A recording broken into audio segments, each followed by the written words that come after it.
Aquí está tu hijo Renzo, a quien tanto amas.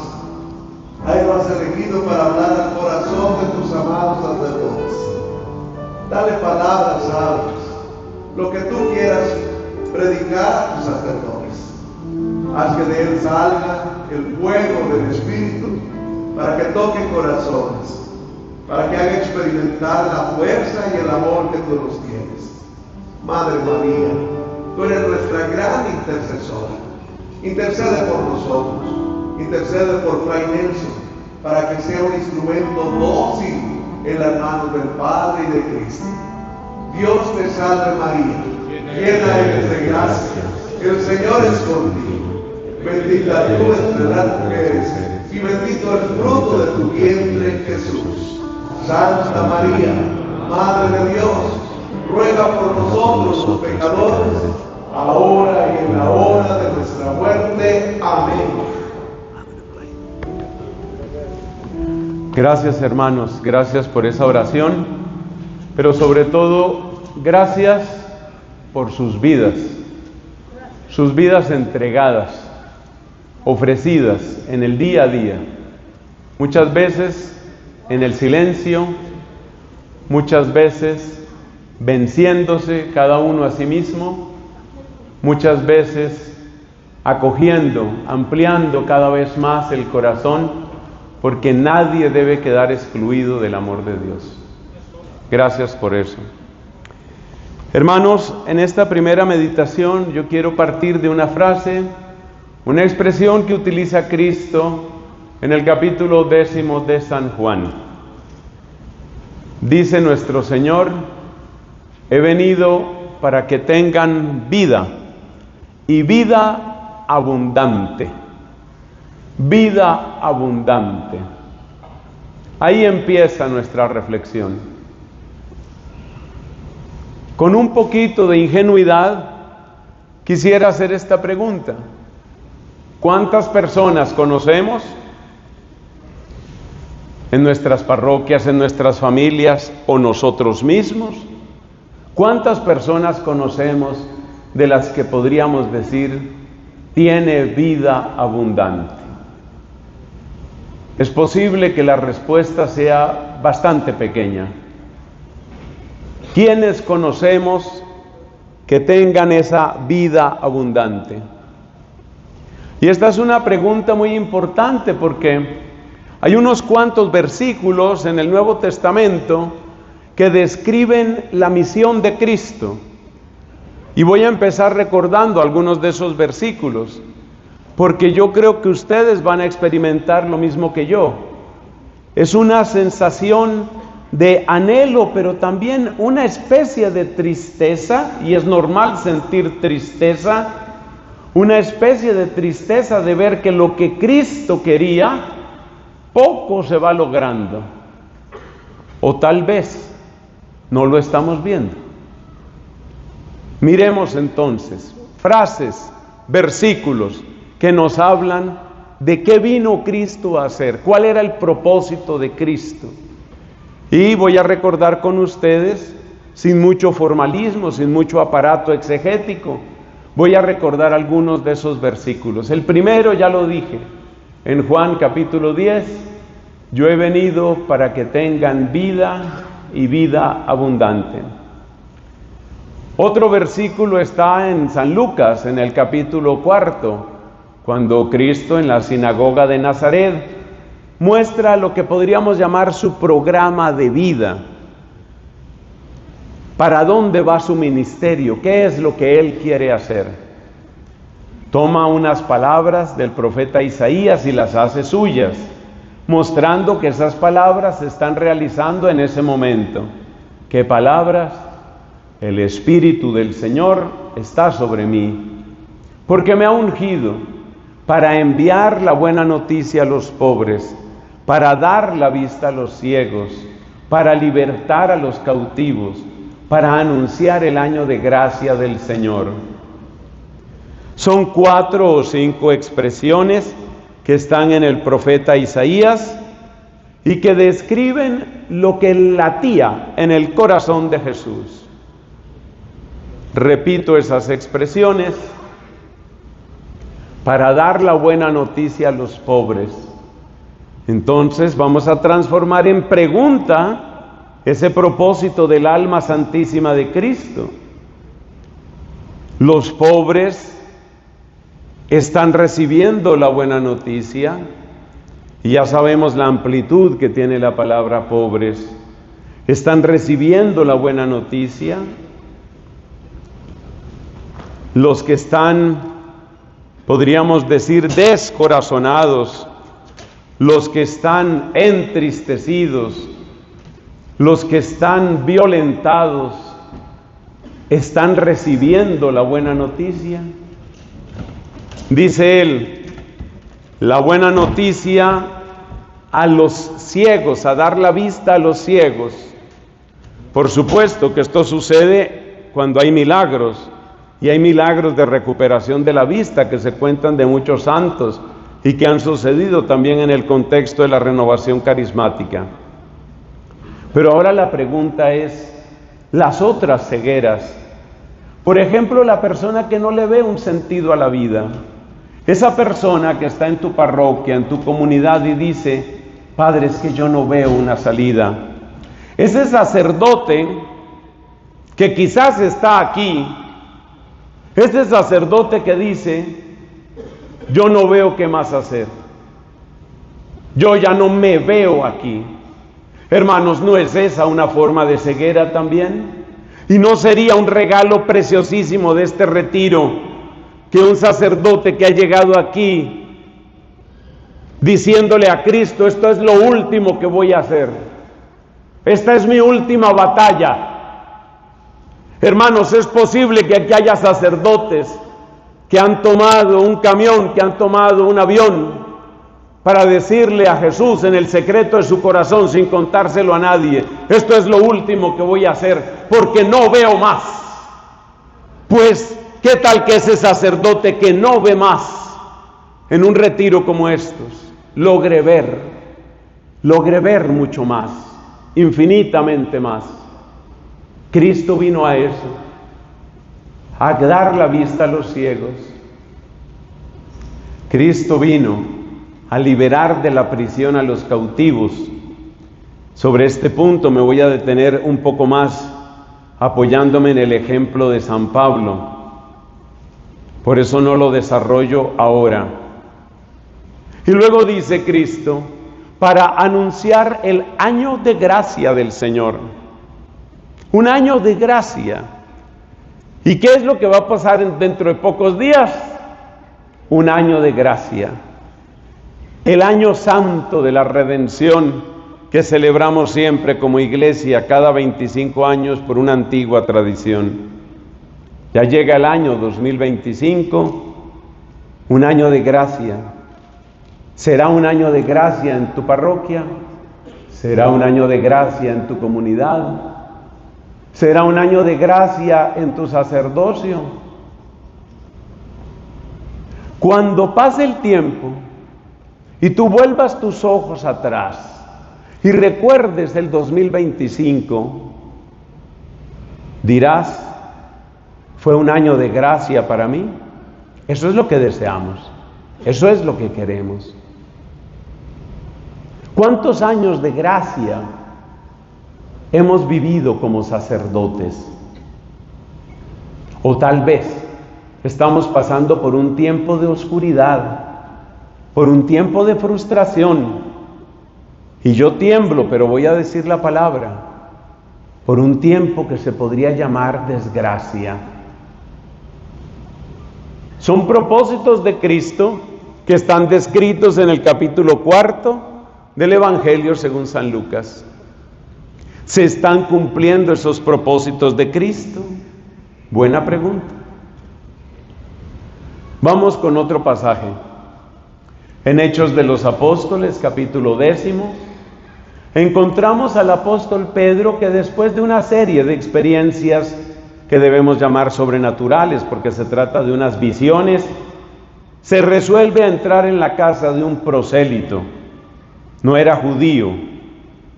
Si vamos a hablar en términos de definiciones estrictas, se trataba de un pagano.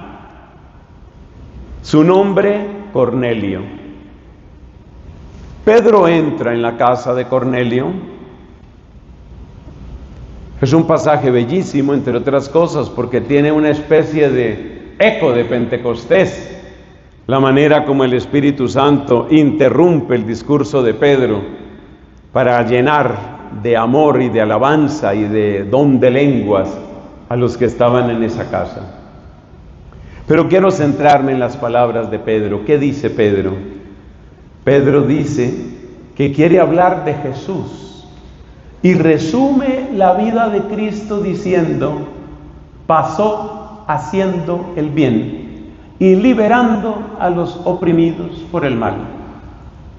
Pasó haciendo el bien y liberando a los oprimidos por el mal.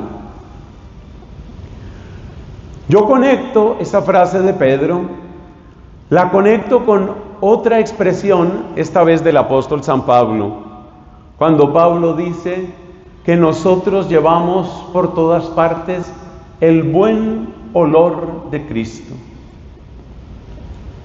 El aroma, cuando una persona se perfuma, si hablamos positivamente, o si acaso una persona es muy desaseada, va dejando un rastro,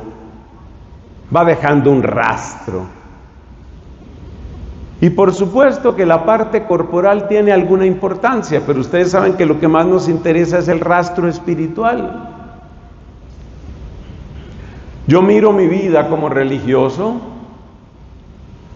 los distintos lugares donde he estado, podría citarlos aquí, por supuesto. Empieza mi vida religiosa en el noviciado, en la población de Chiquinquirá, en Colombia, mis estudios en Bogotá, y así estuve en otro país donde también ejercí el ministerio y estaba haciendo mis estudios de doctorado, regreso, distintos sitios, y la pregunta que se convierte en todo un examen de conciencia para el sacerdote es: ¿qué rastro estoy dejando? Algunos de ustedes, bastante jóvenes, es posible que se encuentren en su primera o segunda parroquia de asignación.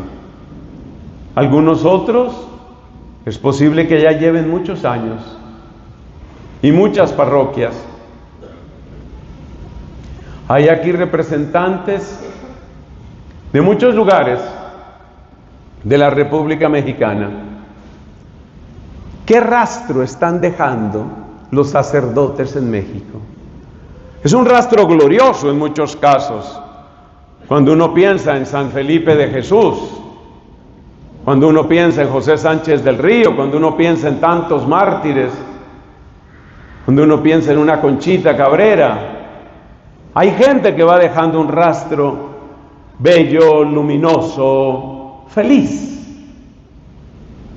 Pero, ¿y mi rastro cuál es? Tal vez estoy en mi tercera, cuarta, quinta parroquia.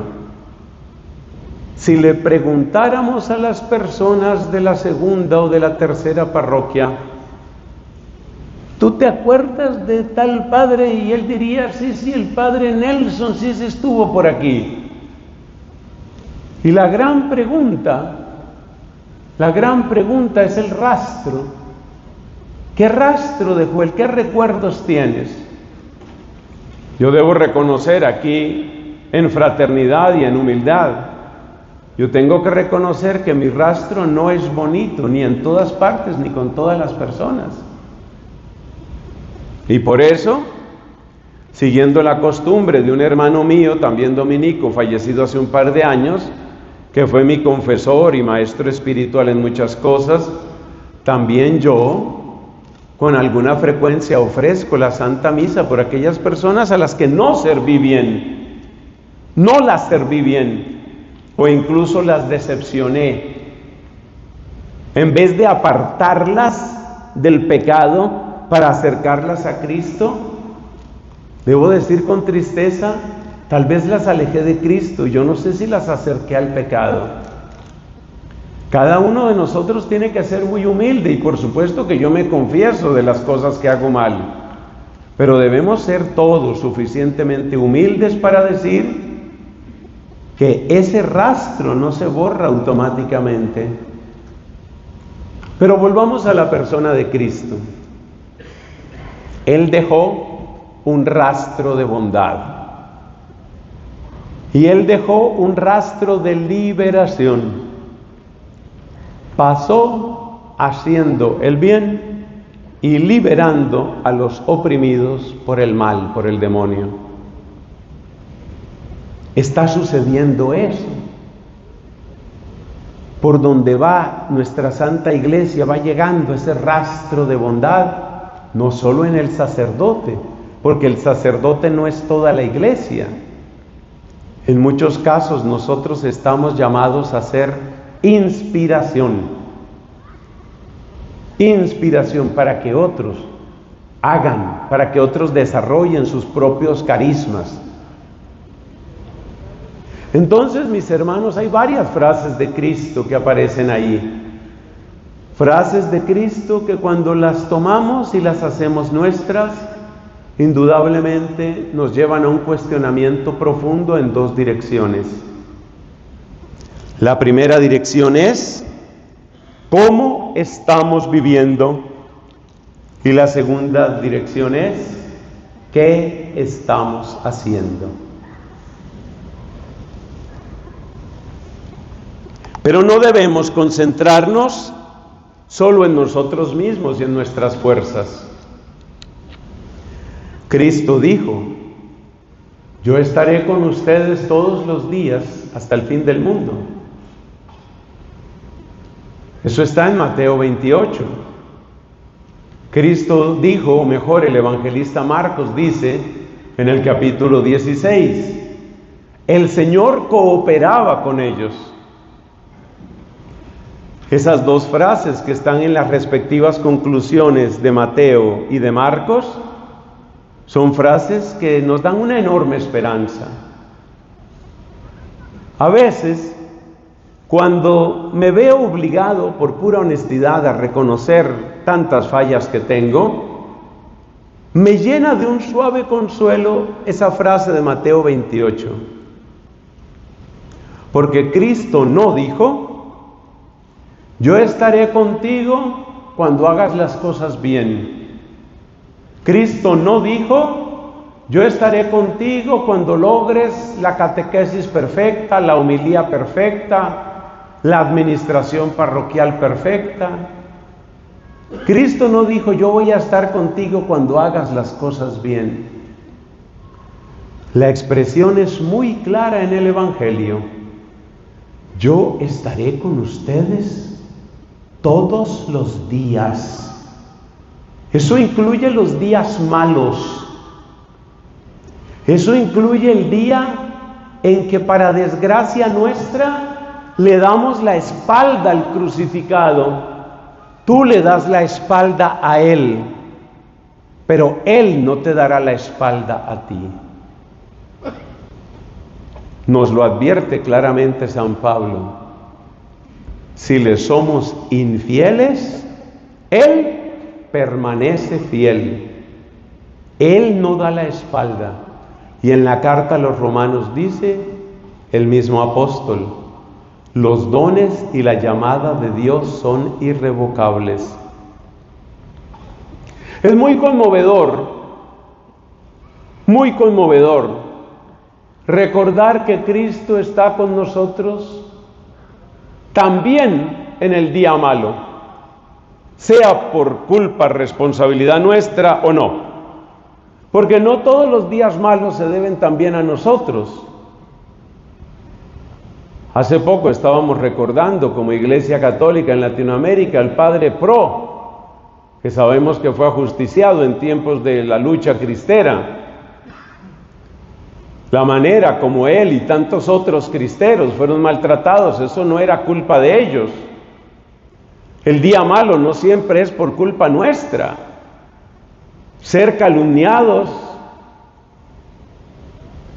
ser malentendidos, ser aislados, ser despreciados, eso no siempre es culpa nuestra.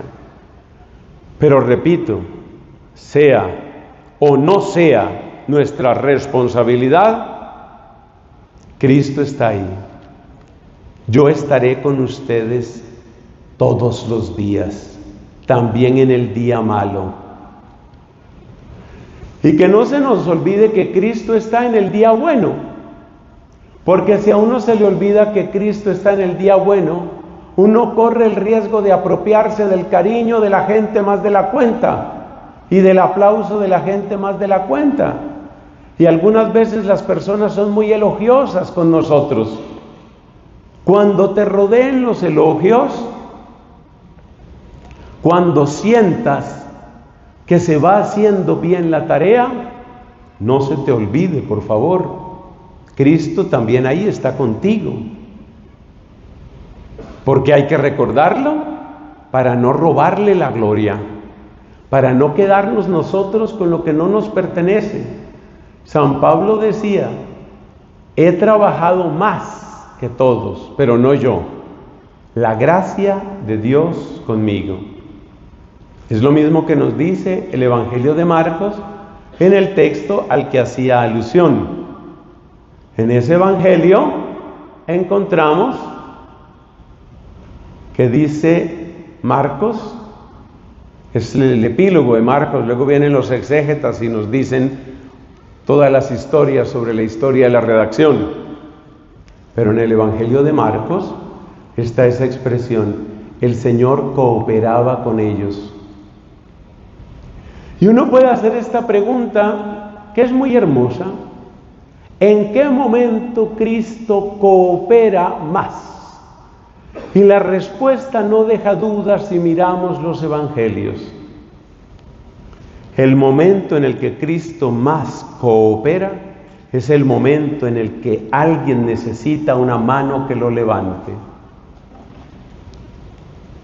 Sobre todo para quien está caído, valen aquellas palabras del Sermón de la Montaña que hacen eco en otros evangelios sinópticos. Pedid y se os dará, llamad y se os abrirá.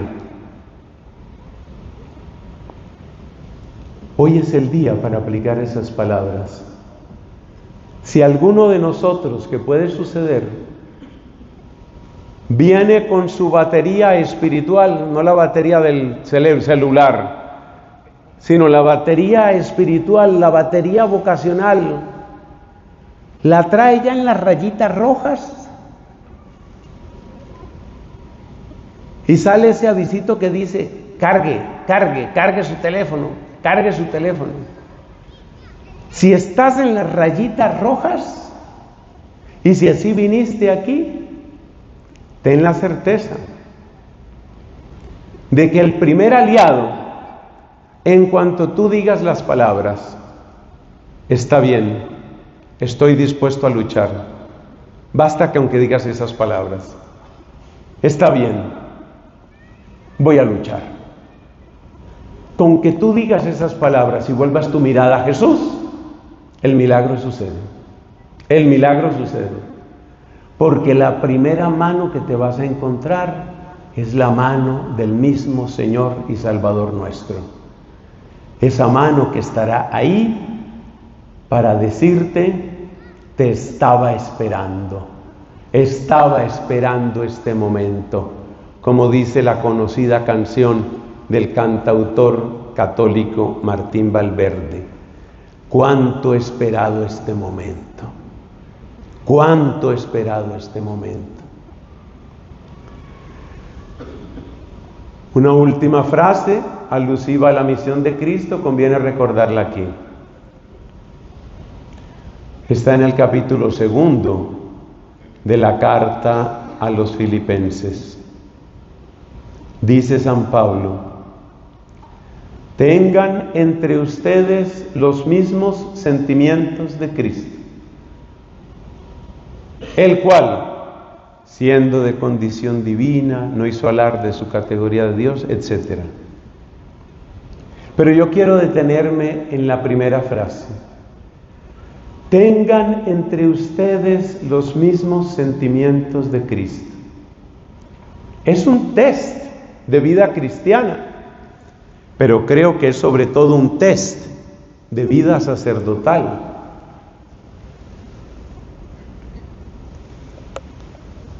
Los sentimientos de Cristo. Un obispo santo, San Carlos Borromeo, que fue obispo en Milán, predicaba a sus sacerdotes según lo registra la lectura que tenemos en el oficio de lecturas de ese día.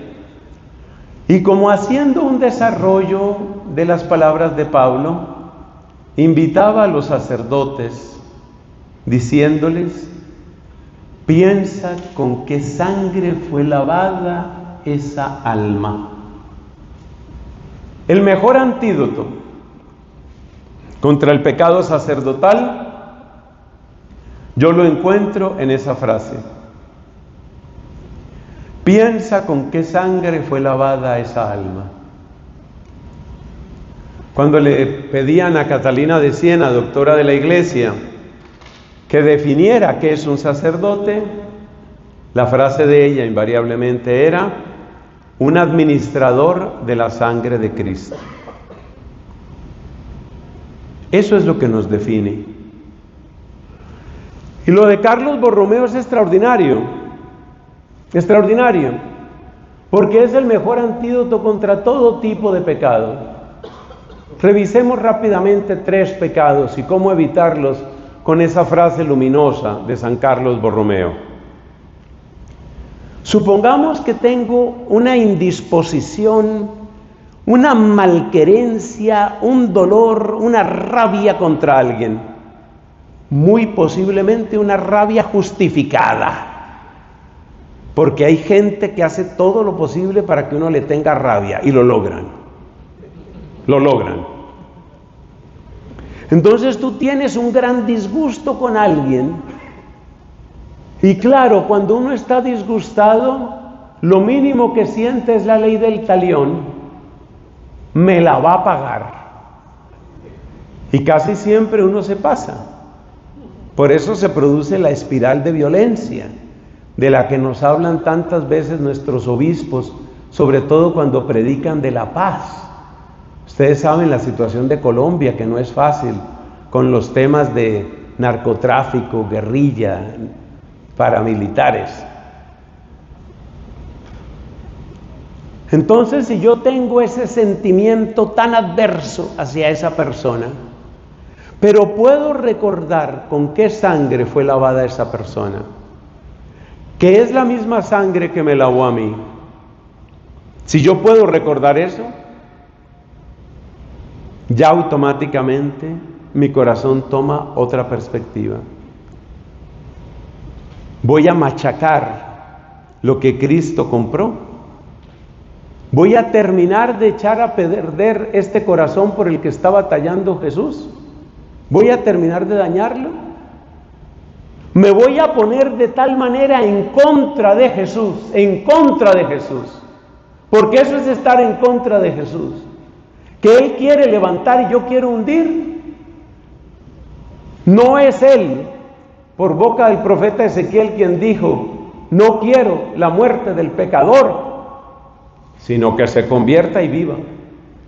Pero si yo sí quiero la muerte, entonces yo quiero lo contrario de lo que Cristo quiere. La frase de San Carlos Borromeo es extraordinaria en un caso de esos. Veamos otro caso. Una tentación en el orden de la pureza.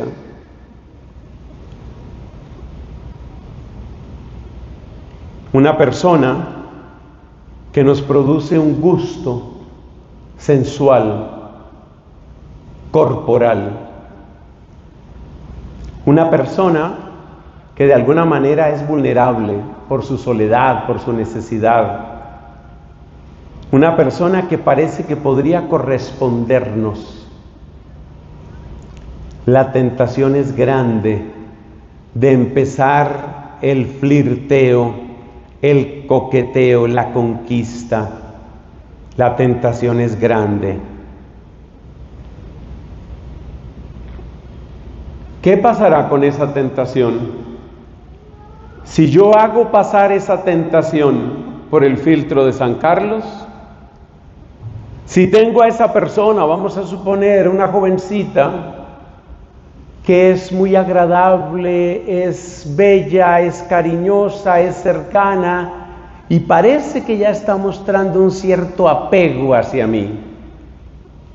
¿Qué pasa si yo pongo delante de mí el filtro de San Carlos, que yo lo llamo así, el filtro de San Carlos, y me doy cuenta, guiado por las palabras de este santo obispo, y guiado sobre todo por el Evangelio, me doy cuenta del daño incalculable que se causa en una persona que se acercó buscando a Cristo y terminó encontrando a un hombre lleno de lujuria, que no es Cristo. Por supuesto que débiles somos, por supuesto, pero el mismo San Carlos, invito a todos a que hagan esa lectura, día 4 de noviembre, oficio de lecturas, ahí está el texto de San Carlos, absolutamente precioso. Además es un texto en contexto sinodal, ya que mencionamos tanto ese adjetivo en estos días. ¿Qué va a pasar con ese sentimiento de lujuria, esa sensación, si yo pongo el filtro de rojo encendido, el filtro de la sangre de Cristo? Seguiré pensando que es una persona muy bonita, muy agradable, pero estoy seguro que mis sentimientos tomarán, Dios quiera que prontamente, tomarán un rumbo diferente. Yo no puedo hacerle esto. Ya ni siquiera uno piensa en esa persona, por ejemplo, esa mujer.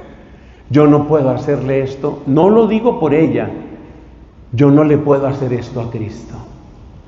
De ahí la importancia del crucifijo. En todos los retiros de sacerdotes, yo insisto en la importancia de la imagen de Cristo crucificado. Porque con el debido respeto, las imágenes de Cristo resucitado no logran producir ese mismo impacto, porque no muestran el momento de la donación. Lo que tiene de potente la imagen del crucificado es que muestra la donación.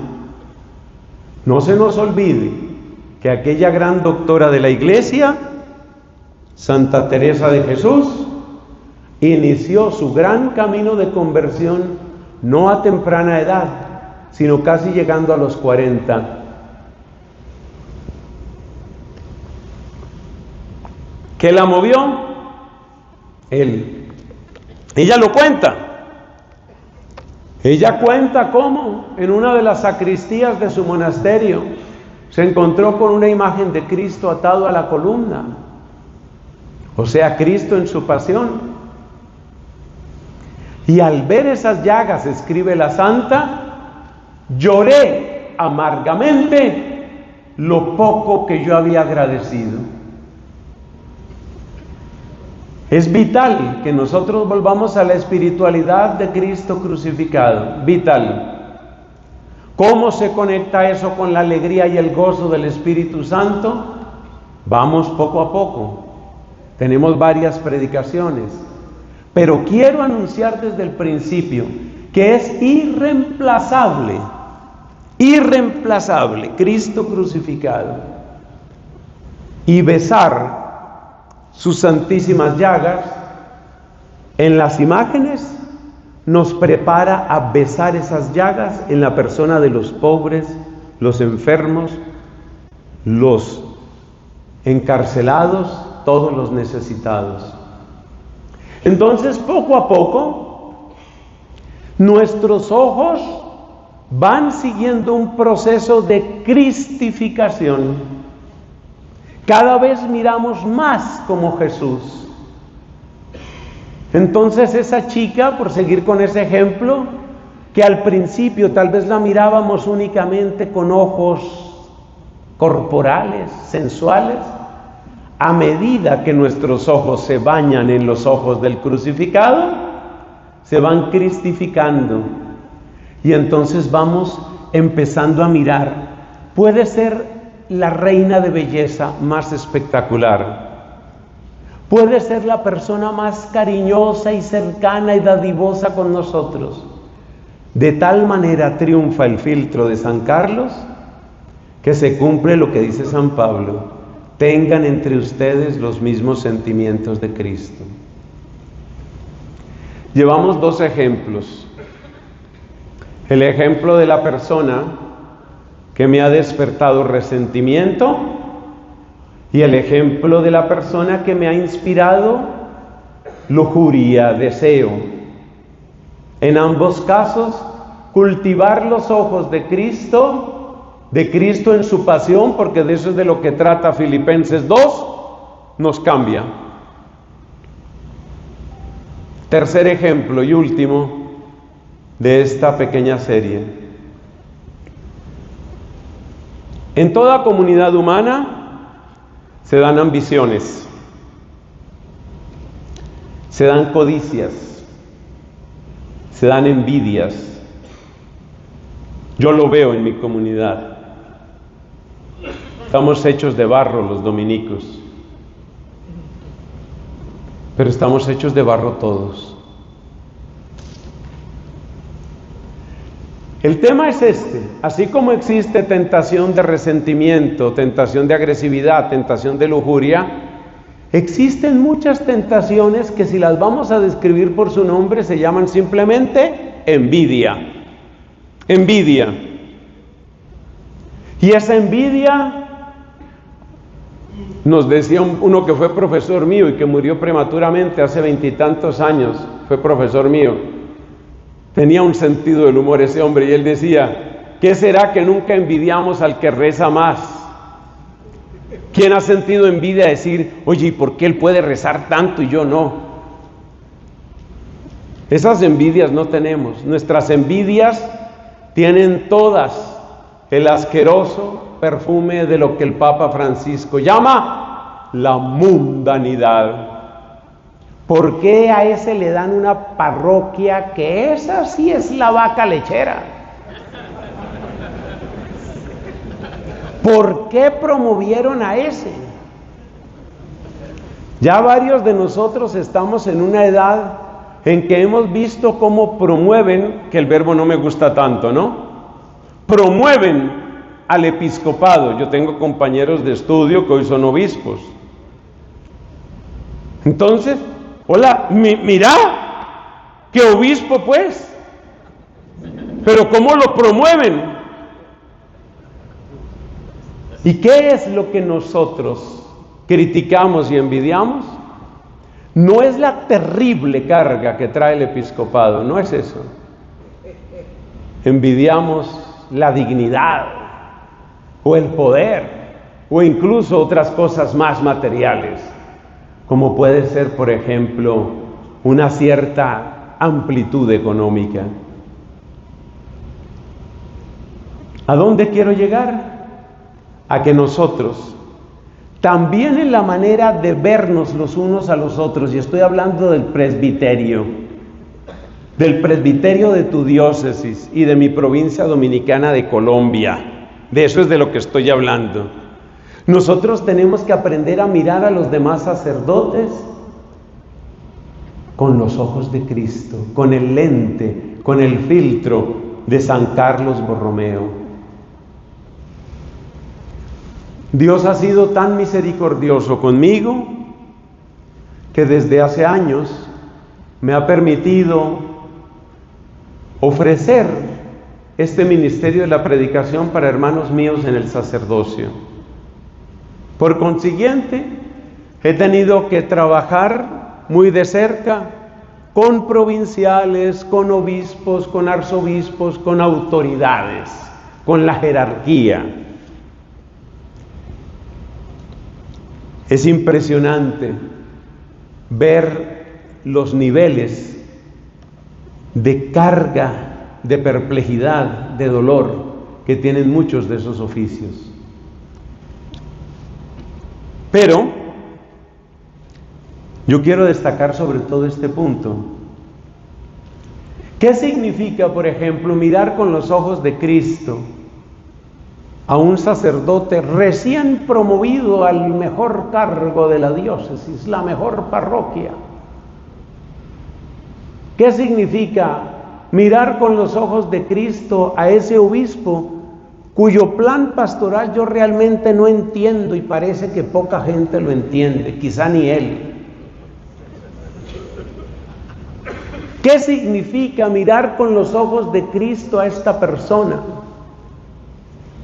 Significa básicamente entender cuáles son sus responsabilidades y cuáles son las cuentas que él tendrá que entregar un día ante Dios. Me llamó la atención cómo un obispo que muchos de nosotros escuchamos con frecuencia, pienso que enseña muchas cosas muy buenas, especialmente para nosotros sacerdotes. Estoy hablando de Monseñor José Ignacio Munilla. Monseñor Munilla, en una de tantas controversias que tienen que ver con el Papa, él decía: es signo del espíritu de las tinieblas el desamor al sucesor de Pedro. El desamor. Incluso si uno puede tener, que es normal que suceda, algún desacuerdo, pero es que el desamor, que a ti se te entre en el pecho desamor por el sucesor de Pedro, esa, según la opinión de ese obispo, esa es una señal muy clara de cuál es el espíritu que nos está moviendo. Y una y otra vez yo lo compruebo en mi propio ministerio. En este caso me refiero al ministerio en redes sociales. El primer sentimiento que uno tiene que tener hacia el Papa, yo no sé si estoy diciendo una herejía, me perdonará aquí Monseñor Luis Martín, pero a mí me parece que el primer sentimiento que hay que tener hacia el Papa es una profunda compasión. Profunda compasión. Es que la gente está mirando al Papa desde el ángulo de lo que debería hacer y por qué no hace y por qué dijo. Y es posible, yo no lo estoy absolviendo de todo ni me corresponde. Es posible que haya cosas que no estén bien dichas o bien hechas. Eso no me corresponde juzgarlo, mucho menos aquí. A lo que yo me refiero es a ese sentimiento agresivo que tiene el nombre de desamor. La mejor manera de entender lo contrario del desamor es recordar cómo trata uno a las personas que uno realmente ama. Por ejemplo, cada uno de nosotros recuerde a su propio papá. El mío se murió hace 4 años casi. O recuerda a tu mamita. ¿Vas a decir que todo lo hizo bien? Seguro que no. Pero aún viendo que hay cosas que no están bien hechas, aún dándote cuenta de eso, ¿cuál es tu actitud? Tu actitud no es despedacemos a mi papá. Tu actitud no es voy a buscar otro papá. Tu actitud, con dolor y con vergüenza, si es verdad que tu papá hizo algo incorrecto, tu actitud es a ver cómo hacemos aquí, empezando por la oración. Eso es tener los ojos de Cristo. Entonces, para mirar al Papa, sea Francisco o el que Dios elija cuando Dios quiera, para mirar al Papa uno tiene que tener los ojos de Cristo y entender la cuenta tan estricta que un Papa tiene que presentarle a Dios. Porque a cada uno de nosotros se le preguntará en ese día final, ya que estamos en estos días escatológicos así, donde se recuerda el dies irae. Cada uno de nosotros tendrá que dar cuentas. Pero nuestros rebaños son pequeños, son grandes, pero son pequeños, ¿tú me entiendes? Tú piensas qué cuentas se le van a pedir a un obispo. Y tú piensas qué cuentas se le van a pedir al obispo de Roma. Entonces uno tiene que desarrollar los sentimientos de Cristo hacia esa persona y hacia ese sacerdote que tal vez lleva una vida escandalosa, o hacia ese sacerdote que fue promovido injustamente, dices tú. sin méritos, en contra de su testimonio, lo que sea. Hermanos, hemos recordado algunos de los principales versículos que nos hablan de la misión de Cristo. Hemos recordado, he venido para que tengan vida y vida abundante. Hemos recordado Lucas 4, anunciar la buena noticia a los pobres, a los ciegos la vista, a los cautivos la libertad, anunciar el año de gracia del Señor. Hemos recordado el resumen que Pedro hace en la casa de Cornelio. Nos hemos animado recordando Mateo 28 y Marcos 16. Hemos recordado Filipenses capítulo 2. Pero les prometí que teníamos que decir algo más sobre los cautivos. Y en estos últimos minutos quiero decir algo sobre eso. Cristo dice que ha venido para dar la buena noticia a los pobres, la vista a los ciegos, la libertad a los cautivos. Los cautivos. ¿Quiénes son los cautivos? O tal vez, ¿de qué somos cautivos?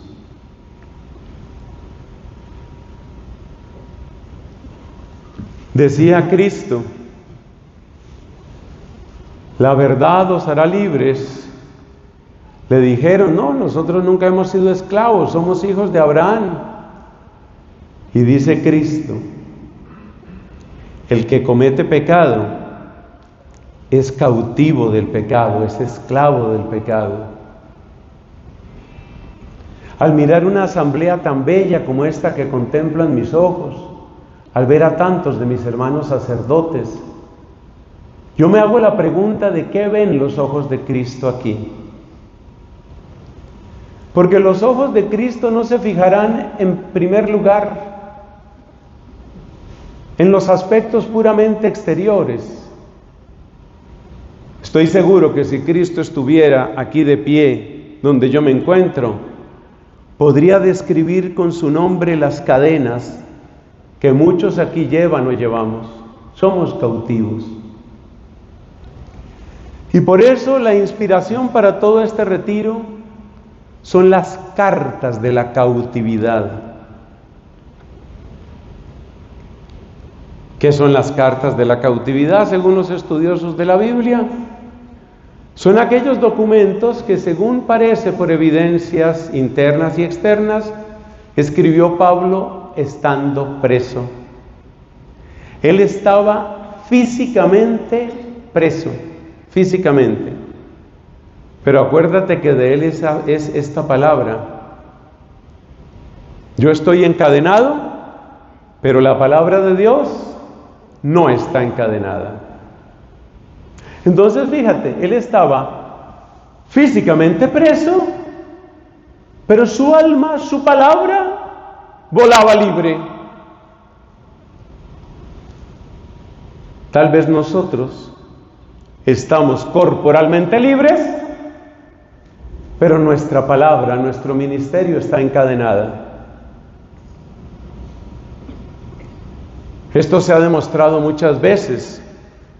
Es una sugerencia que podemos tomar, por ejemplo, de la regla pastoral de San Gregorio Magno.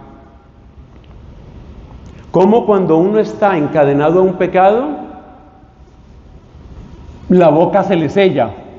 Le cuesta trabajo hablar de ese pecado porque uno lo tiene encima.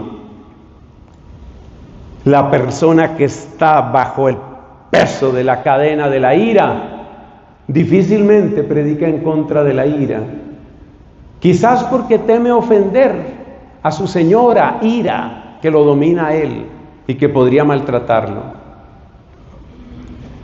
En mi país, tristemente, supongo que pasa en otros lugares también, hemos tenido varios casos de sacerdotes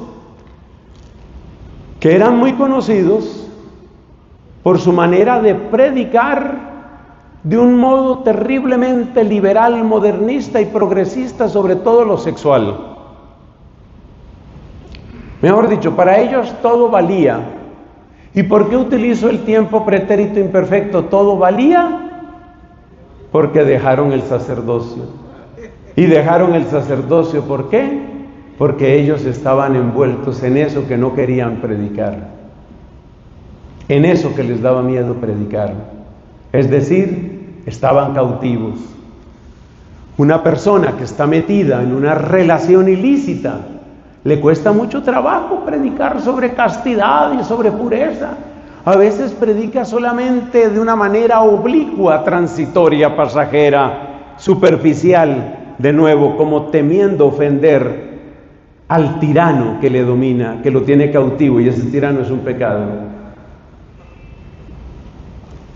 Una persona que esté encadenada a un vicio de masturbación difícilmente predicará pureza a los jóvenes, difícilmente. Bueno, todos lo necesitamos, pero por decir algo, los jóvenes, difícilmente, porque su propio corazón lo desautoriza, porque parece que una risita que viene del infierno se burlara de él cuando intenta hablar de pureza, como si le dijera: ¿Tú vas a hablar de eso?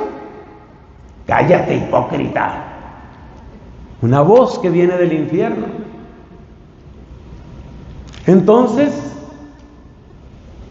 con la ayuda del Señor, que cuide de cada uno de nosotros, empezando por este servidor de ustedes, que Dios cuida de nosotros en nuestro cuerpo, en nuestras emociones, en nuestra alma, en nuestra salud, en nuestra atención, porque el demonio hará todo lo posible para que nos distraigamos, no solo en las predicaciones, sino en las misas y en las oraciones. Es mucho más fácil atacar a un sacerdote distraído que a un sacerdote atento. Pero lo importante, mis hermanos, es que con humildad reconozcamos nuestras cadenas, porque Él ha venido para liberarnos. San Pablo en la carta a los Gálatas: para ser libres nos liberó Cristo. Y el primero que tiene que ser un faro de libertad, no de libertinaje ni de acomodar la palabra de Dios. El primero que tiene que ser un faro de libertad, o sea, el primero que tiene que mostrar en una parroquia que se puede vivir sin cadenas, es el sacerdote. El primero que tiene que mostrar en un retiro espiritual, en una convivencia, en una dirección espiritual, en una promoción vocacional, el primero que tiene que mostrar que sí es posible vivir sin cadenas es el sacerdote. 3 recomendaciones finales en esta charla introductoria. Primera, hermanos, cuando nos encontramos con tantas personas que queremos, necesariamente surge la camaradería, el saludo, la alegría, el cariño, la conversación. Creo que nadie puede ni debe impedir esa alegría que se expresa en muchos momentos del día.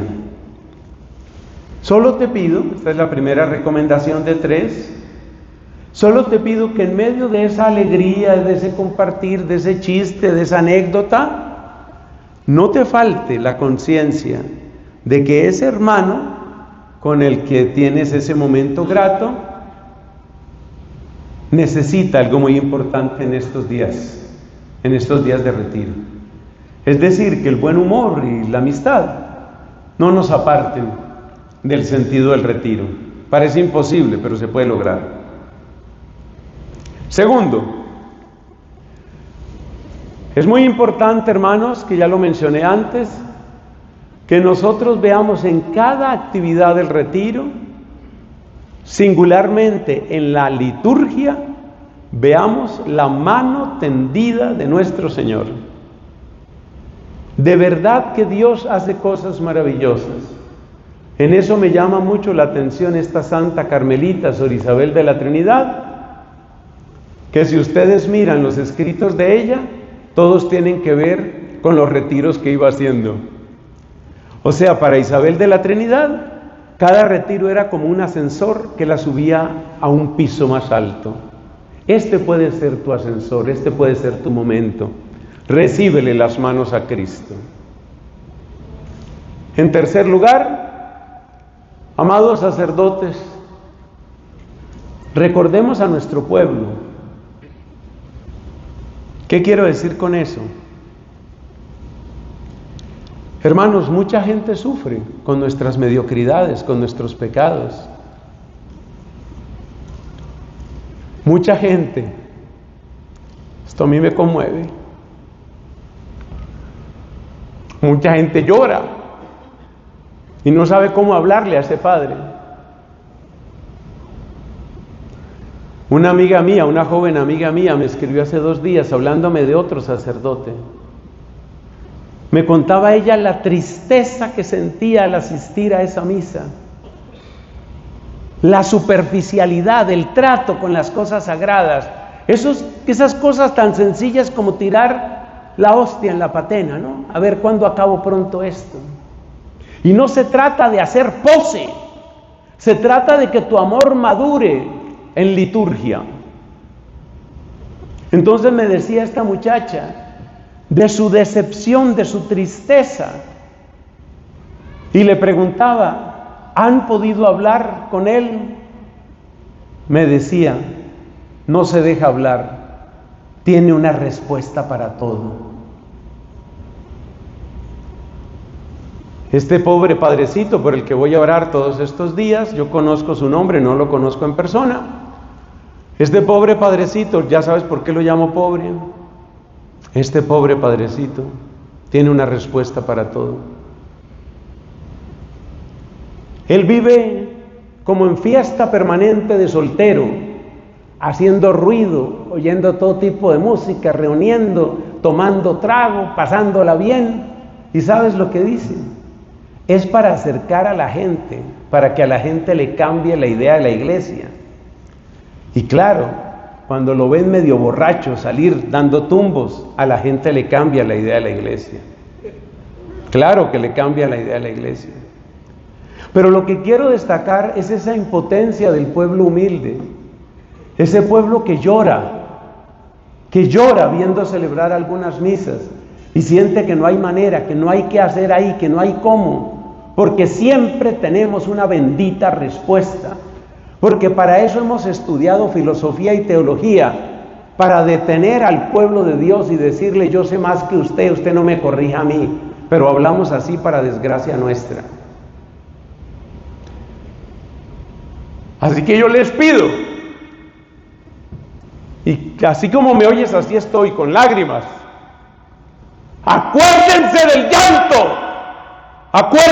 llanto de su gente, de los que no se atreven a hablar, de los que sufren cuando ven que vamos dando tumbos, cayendo en una cosa y en otra, de los que sufren cuando averiguan la historia de este padre que viene de tal parroquia y qué pasó allá, unos escándalos terribles y ahora viene para acá, ¡ay caramba! Acuérdate del llanto de los pobres. Yo estoy seguro que mucha gente está intercediendo por nosotros ahora, intercediendo por la renovación carismática, intercediendo por el obispo de este lugar que nos recibe, gracias Monseñor, intercediendo por los organizadores y también por este servidor.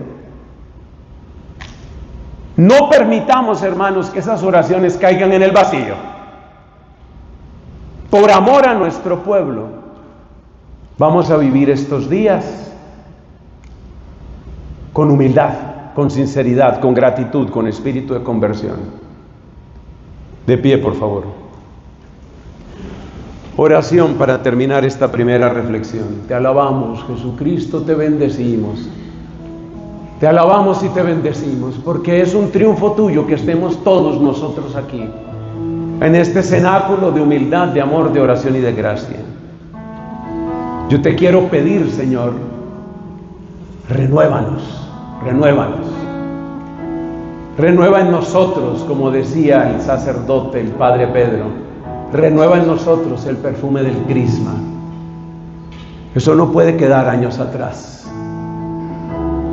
Como decía una vez un sacerdote exorcista, hablándole a los sacerdotes, hermanos sacerdotes, si a ti se te olvidó a qué huele el crisma, el demonio nunca lo olvidará. Nunca. Jesús, míranos con piedad. Derrama gracia de tu Espíritu sobre esta asamblea. Unge a cada persona que va a predicar, que va a orar, que va a dirigir. Úngenos, úngenos, renuévanos.